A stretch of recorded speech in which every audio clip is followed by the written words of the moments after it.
Hey guys, it's Jez from Bees for Business. Welcome to the Honey Barn. This is sort of behind the scenes. I'm on my own, which is why you're over there and I'm over here.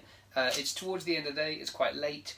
The Honey Barn is really unforgiving. We have to have these ridiculous, I suppose they're not ridiculous, but we have to have these plastic walls and bright white lights, so it looks a little bit like an episode of Breaking Bad, I suppose, but I can assure you it's not.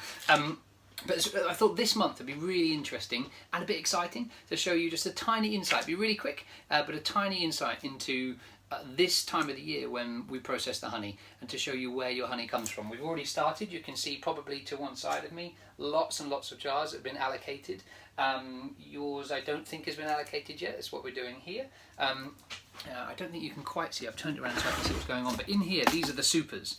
These are the boxes where the honey's made, and inside those boxes are frames of honey just like this.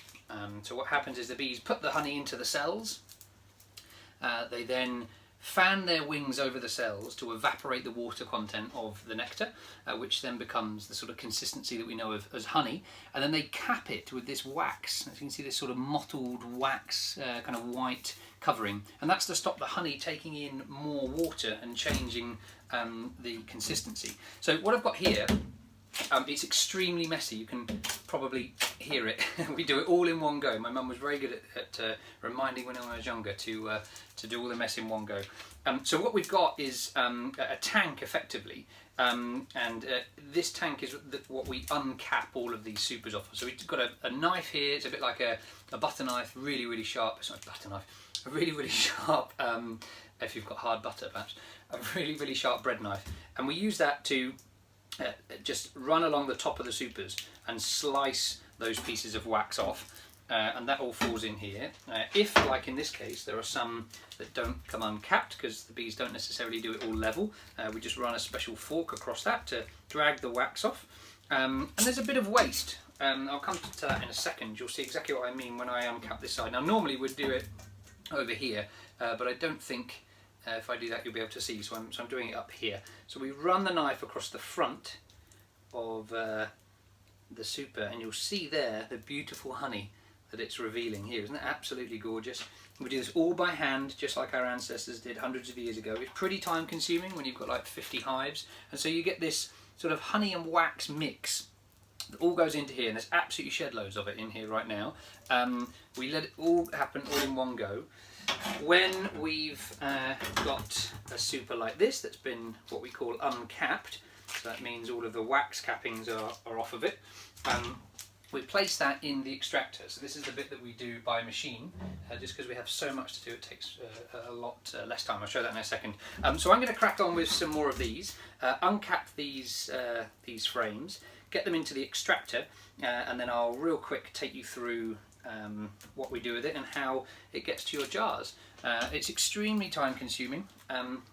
We don't mind that because it's true to our sort of artisan belief that, you know, where everybody is adopting modern technology, we would rather do it in the same way that our ancestors did, because I think most of you, would agree that they appreciate to know where the honey's come from, what's happened to it.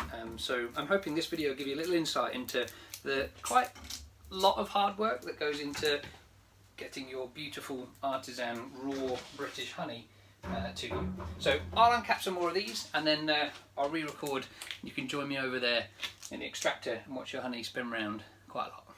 Okay, so the temperature's really beginning to heat up inside the barn. The fan is over there, and if I put the fan on you won't be able to hear me, so hence the kind of Hollywood glisten on my face.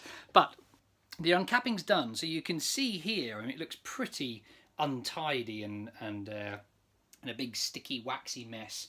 Over here at the back here is wax that we melted yesterday, and this is some of the frames that we've just uncapped here. So you get this kind of waxy honey kind of mess. Now that isn't wasted, so that's the cappings that we've taken off the front of the supers in order to release the honey. So what we've done now is, you can just see in here, we put the supers in the extractor. It's basically a centrifuge, so it's going to spin around really quickly, draw the honey out to the edges, and then it'll all drip down, and you can if I'm really quiet, you can probably hear it dripping now. Maybe. Sounds a little bit like rain. But it's honey rain. Lovely. So all of these cappings and this honey here gets melted. So this big metal table here has a warming element in the bottom of it. The honey sinks and the wax rises, and so then we drain the honey off. That then goes into the sump, the filter. I'll show you afterwards. And then the wax goes off to people that make stuff with wax. So nothing's wasted. So let's get this machine started. So we'll close the lid and start the spinning. And you'll see there the frames that you just saw me uncapping beginning to spin round. And we slowly crank up the speed. And so what you should find is very slowly, and we generally do it slowly because the weight is not often even inside the extractor. So what happens is it begins to throw around. Sometimes it walks halfway across the honey barn. This one's a bit uneven today, actually. You can feel it beginning to wobble a bit, but you can probably hear it. Sounds a bit like rain. And what will happen, even on this slow speed, is and that's only half the speed that we'll end up with, is in a second, just waiting for it to start pouring out the end. We can go to the other end where there's an outlet, and I'll show you here. So 2 seconds. I'm on my own today, so a tiny bit clunky. And so what happens is the honey will start to pour out of here. It's just starting to trickle out there. I think you can just about see it. Into this, which is a triple filtration sump, which is heated, so it filters all of the sort of bits of wax and bits and bobs out, and then we pump it. There's your honey starting to come out there, look. Just see it. Looks lovely, doesn't it? Just trickling out, and that will continue to do that.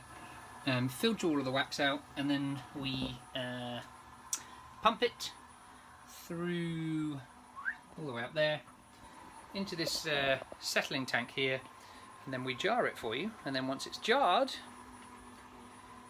it goes into a warming cabinet for a couple of hours so that it doesn't crystallize, and so that when you get it, it looks absolutely beautiful like this. And you'll notice this year it's a really different colour. It's a beautiful kind of like yellow colour. We've got some honey from last year, just a couple of jars left that we took off the end of the bottling tank, so that's quite orange. Didn't break, it's okay. This is quite orange in compared to this year's yellow one. You kind of see probably can't see the difference. I'll show you when Tommy's back and got the camera, because it's much easier when somebody else is here. Just going to pick this one up there. So there's your honey spinning around in there, going great guns. Coming out the other end, looking wonderful. Just dribbling out. It's great, doesn't it? And that's a real quick insight into the process. Like I say, it takes a lot of time. It's quite time laborious. It's quite warm in here too, but it probably takes 3 times longer, maybe longer actually, than it would do if it was all done by machine. But I think that's what part of the great story of when you receive your honey, that you know where it's come from and just how much work and effort has gone into it. So I hope you enjoy it. You'll be getting yours in the post really soon. I've got to get back to this.